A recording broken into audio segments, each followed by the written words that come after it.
দেখছো তো বাবা, 11 বছর ধরে হাই ফিলার কইরা থুইয়া দিছে, তারপরে না বিদেশ বাড়াইছে, মুড়া গোটা ফসা হয়েছে বুঝছো।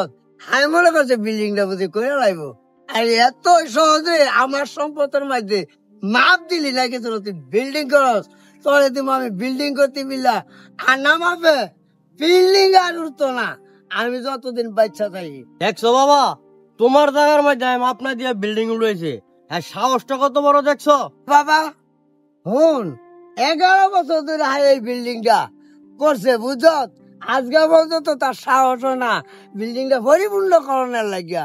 এমনি বুঝি তার নামে আমি মামলাটা করছি রে, তারে দিব বিল্ডিং করতো, তুই আমার বুঝ না হাই মাপ দিস না বুঝছো, এইটা তার অন্যায়। এই গাড়িটা সুন্দর করে তো, আমি বিল্ডিংটা দেখে আইতাছি।